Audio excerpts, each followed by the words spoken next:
국회는 오늘도 여전히 대치 중이죠. 뭐 며칠째 계속 몸싸움하고 있고, 한국당은 오늘 광화문 광장에서 집회까지 별도로 연다고 했으니까요. 지금 뭐 집회를 하고 있겠죠. 근데 제가 오늘 드리고 싶은 얘기는, 민주당에서 한국당 의원과 보좌관 그리고 당직자들 고소고발 하고 있지 않습니까? 근데 1차로 20명 했는데 추가로 계속 하겠다고 하죠. 근데 여기에 국회의원은 그렇다 치는데, 여기에 들어가 있는 보좌진과 이 당직자들은 어떻게 하냐. 국회법상의 국회 회의 방해죄가 유죄 선고를 받을 경우에 5년 이하의 징역이나 벌금 1,000만 원 이하의 벌금, 그리고 그게 단체나 다중의 위력을 과시한 경우에는 7년 이하의 징역이나 2,000만 원 이하의 벌금으로 형량이 더 높아집니다. 유죄 판결을 받으면, 그리고 벌금 500만 원 이상을 선고받으면 피선거권도 박탈이 되죠. 그럼 현직 의원 같은 경우는 의원 신분도 잃고, 그리고 5년 동안은 선거에 출마도 할 수 없게 되고 공직의 임용도 제한됩니다. 의원들이야 뭐 아쉬울 거 없죠. 이제 선거 1년밖에 안 남았는데 그 사이에 이게 설사 기소가 되더라도 확정 판결까지 나오려면은 어려울 거고, 1년 내로는. 그 18명 중에 가장 젊은 의원이 장제원 의원이에요. 67년생. 그리고 심지어 우리 이은재 의원 같은 경우 아시죠? 사퇴 요정. 52년생입니다. 내일 모레면 7순이에요, 7순. 이분들이야 고발을 당하고 유죄 판결을 받아도 어차피 현직 임기야 다 채울 것이고, 그리고 나경원 원내대표 같은 경우는 가서 변호사 개업해도 되고. 그런데 이 국회 보좌진들이나 당직자들의 경우에는 다르단 말이죠. 이 보좌진하고 당직자 이 두 부류가 있는데, 당직자는 고용주가 정당입니다. 자유한국당 소속의 사무직원들이라고 보시면 돼요. 당직자들. 그 다음에 보좌진들이 또 있습니다. 이 보좌진들은 국회의원실에 소속이 된, 사실상 국회의원이 고용주, 그러니까 생사여탈권을 쥐고 있는 거예요. 그러니까 국회의원이 뭐해 그러면 안 할 수가 없는 절대 갑과 을의 관계죠. 의원 한 명당 이 보좌진을 최대 9명까지 둘 수 있게 돼 있는데, 4급 보좌관 2명, 5급 비서관 2명, 6급, 7급, 9급 비서 1명씩, 그리고 6급 인턴 2명을 쓸 수 있게 돼 있어요. 총 9명까지 쓸 수 있게 돼 있는데, 자유한국당 의원이 지금 114명이니까 한 의원당 9명씩 쓰게 되면은 지금 보좌진만 1,000명이 넘죠.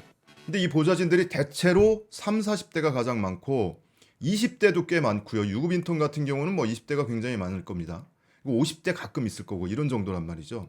근데 정당에 소속되거나 국회의원실에 이제 소속돼서 보좌진으로 활동하거나 당직자로 활동을 하면 대체로 본인의 이제 정치적 신념, 정파성 같은 게 생기게 마련이죠. 근데 그렇다 하더라도 본인의 전문성을 살리기 위해서 국회에서 일을 하는 이런 보좌진들도 꽤 있단 말이죠.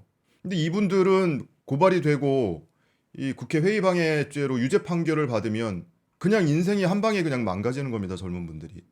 페이스북에 여의도 옆 대나무 숲이라는 커뮤니티가 있는데요. 국회에서 근무하는 이 직원들의 익명 커뮤니티 공간인데, 여기에 한국당 당직자나 보좌진으로 보이는 분이 이 글을 기고를 해서 올라온 게 있더라고요. 정치는 영감님들이 하지만 재판은 우리도 함께 받습니다. 어르신들이야 더 아까울 게 없겠지만 우리 젊은 사람들 빨간 줄 하나에 인생이 발목 잡힙니다. 이러면서 굉장히 답답한 심정을 이렇게 토로를 하기도 했습니다. 그러니까 의원들은 카메라 화면 잘 받는 데에서 그렇게 투쟁하고 구호 외치고 스크럼 짜고 들어눕고 하죠. 근데 힘쓰는 거, 이런 것들은 당직자들, 보좌진들을 더 많이 앞세울 거 아닙니까? 특히 어제 보니까 기가 막힌 장면이 있던데, 한국당에서 그 어수선한 상황 속에서 국회에서 몸싸움하고 대치하고 있는 상황 속에서 그 젊은 여성 보좌진들을 맨 앞줄에 세워서 스크럼 짜고, 도대체 누구 임모 의원처럼 국회의장한테 성추행 당했다고 주장하고 있는 이미자 의원처럼 몸으로 남성 의원들, 당직자들이나 국회 사무처 직원들 막으라는 건가요? 아니면 험한 꼴은 니들이 보라는 건가요? 자, 이런 상황에서 민주당에서 지금 20명 고발했다고 그걸로 끝낼 게 아니고 2차, 3차 계속 추가 고발하겠다고 지금 밝히고 있죠. 한국당에서도 맞고발 하겠다고 하는데, 지금 한국당에서 이미 고소고발한 게 문희상 국회의장이 이미자 의원을 성추행 내지는 성희롱했다라는 고발건이 하나 있습니다. 국회의장실을 항의 방문했을 때 문희상 의장이 빠져나가려고 하니까 그 이미자 의원 여성 의원들 앞세워서 지금 몸으로 막아라 이러고, 접촉하니까 성추행이다, 성희롱이다 이러면서 그 일각에서는 지금 자해공갈단이다 이러고 있는 거 아닙니까? 근데 만에 하나 그게 기소가 되거나 재판을 받게 되더라도 설사 유죄가 인정이 된다 하더라도 가벼운 벌금형 정도 받겠죠. 그리고 한국당이 더 심각하게 주장하고 있는 거는 본인들의 이 국회법 위반한 불법 행위에 대해서 뭐라고 항변을 하느냐. 다른 정당들이 불법적으로 회의를 개최하려고 했기 때문에 우리는 정당한 저항의 일환이었다. 이렇게 주장하는 거거든요. 그게 정당방위입니까? 아니, 옆집 사람이 나한테 돈을 떼먹고 도망가면 그 사람 잡아다가 감금하고 두드려 패도 나한텐 죄가 없는 거예요? 그건 그거대로 처벌을 해야 되는 거죠. 사적 처벌은 엄격하게 금지가 되는 거죠. 거기에 비하면 지금 한국당이 위반하고 있는 이 국회법 위반의 경우에는 처벌 강도가 굉장히 셉니다. 그래서 원래 이렇게 국회 선진화법이라고 이름 붙여가지고 이 법을 개정할 때 절대 이런 동물국회의 모습, 물리적 충돌이 벌어지지 않게 하기 위해서 이렇게 강하게 처벌 조항을 만들어 놨던 거거든요. 자, 이러다 보니까 일부 한국당 의원들 벌써 지금 빠져나갈 궁리하고 있다고 하죠. 이철희 의원이 밝힌 대로라면 일부 한국당 의원들이 불법 행위 한 거 인정하면서 중재해달라고 요청했다는 얘기가 있다고 하지 않습니까? 자, 의원들은 그렇다 쳐요. 그러면 우리 젊은 보좌진들이나 당직자들은 어떻게 해야 되는 겁니까? 자, 지금부터라도 의원이 국회에 가서 그 스크럼 짜고 회의 막아, 몸싸움 해 라고 지시를 하면 그거 대체로 아마 문자로 지시하는 경우가 많겠죠. 문자 캡처해 두시고요. 메일이면 메일 캡처해 두시고 구두로 지시하면 녹음해 두고 촬영해 두고 하세요. 그렇게 해서 검찰 조사를 받게 되거나 또는 기소가 돼서 재판을 받게 될 때 선처를 호소를 하십시오. 저는 생사여탈권을 쥐고 있는 우리 의원 나리께서 시켜서 어쩔 수 없이 나갔습니다. 그러면 검찰 조사 단계에서 검찰이 봐줘야겠다 싶으면 기소유예라도 해줄 것이고 법원이 봐줘야겠다 싶으면은 선고유예라도 해줄 거 아닙니까? 불법행위라는 건 명백하잖아요 지금. 그게 아니고 내가 정치적 신념에 따라서 나는 내가 믿는 바에 따라서 떳떳하게 행동한 거야 라고 믿는다면 뭐 어쩔 수 없는 거죠. 그들 말대로 헌법 타도 독재 수호를 위해서 헌법 수호 독재 타도를 위해서 행동한 거라면 그러면 끝까지 본인의 믿음을 밀어붙여야죠.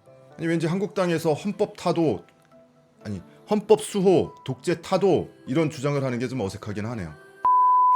어쨌든 본인들이 믿는 바가 그렇다면 나중에 지금이야 독재 정권이니까 안 된다고 치자고요. 그럼 나중에 좋은 세상 왔을 때 헌법을 수호하고 독재를 타도한 그 공적을 인정받아서 민주화 운동으로 인정이 되고 그리고 과거에 전과 남았던 거 다 사면되고 복권되고 할 거 아닙니까? 뭐 민주당이나 정의당이나 뭐 중간에 중재를 하고 합의를 하고 뭐 서로 고소고발 취하하고 이런 일 없을 거다라고 밝히고는 있는데요. 진짜 그렇게 끝까지 한번 가봤으면 좋겠습니다. 그래서 정말 법을 위반하고 법을 만들고 법을 수호해야 하는 국회에서 그렇게 아무렇지도 않게 법을 위반하는 것에 대해서 국민들이 언제까지 용납을 해줘야 되는 겁니까? 정치적으로 타협하는 것도 국민들이 용납하거나 원할 때까지만이죠. 그렇지 않으면 그 타협은 야합이 되는 거죠. 그래서 여당이 됐든 야당이 됐든 한국당이 됐든 민주당이 됐든 끝까지 위법행위에 대해서는 좀 책임을 물었으면 좋겠다.